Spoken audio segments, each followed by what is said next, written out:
Ok, traders, vamos a comenzar el análisis de las divisas más relevantes del mundo. Pero sí, antes vamos a recordar el patrón que más se repite, porque sí, es el patrón que más se repite y debemos de estar muy familiarizados con él porque es la figura sobre la que se basa nuestra operativa. Ok, vamos a comenzar con las condiciones que deben de cumplirse para que consideremos estar ante el patrón que más se repite. Ok, vamos a ello.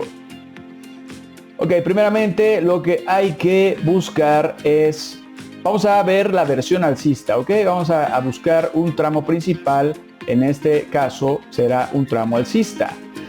Esa es la condición número 1, ok, condición número 1, tramo alcista o tramo principal. Ok, condición número 2, debe de haber un descanso. Ok, el descanso debe de llegar por lo menos al 38.2% de Fibonacci, ¿ok?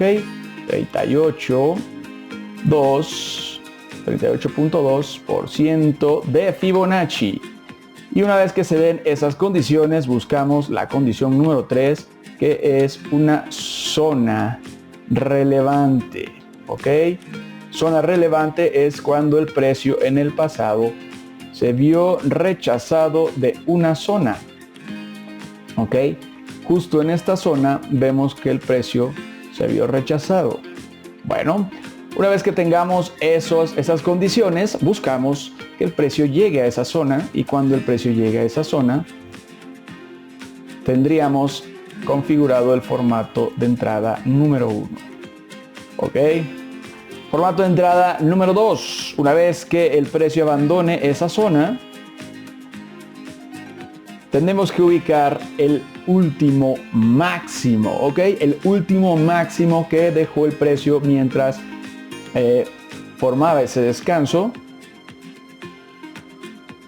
Y vamos a marcarlo aquí, último máximo.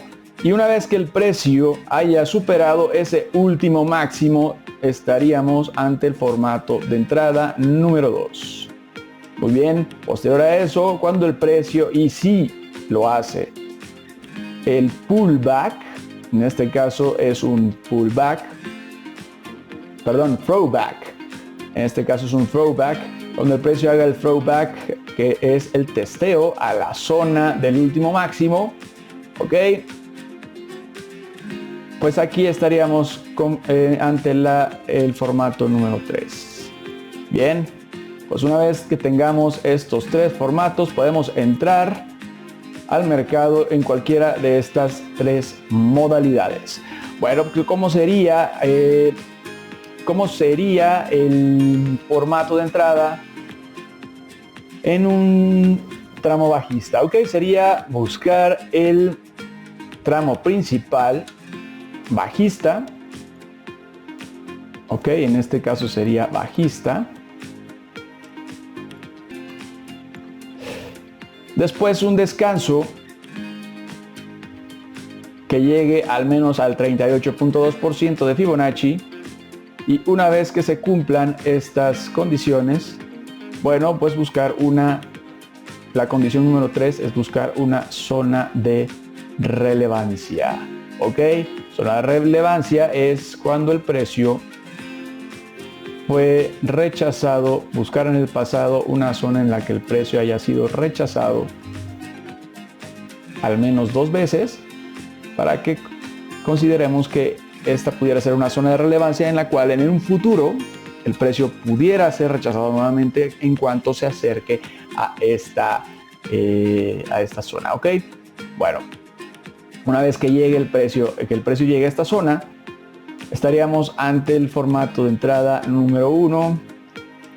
Posterior a eso buscaríamos la zona del último mínimo. Cuando el precio supere esa zona del último mínimo, estaríamos ante el formato número 2 de entrada. Y cuando el precio, si es que lo hace, vuelve para realizar un testeo, lo que llamamos el pullback, sería el formato número 3, ¿ok? Pullback cuando el precio rompe a la baja y el retroceso es alcista, y throwback cuando el precio rompe al alza y el retroceso es bajista, ¿ok? En este momento estaríamos ante el formato número 3 de entrada y podríamos entrar en cualquiera de estas tres, en cualquiera de estos tres formatos podríamos entrar de manera bajista en una tendencia bajista, ¿ok? Bueno,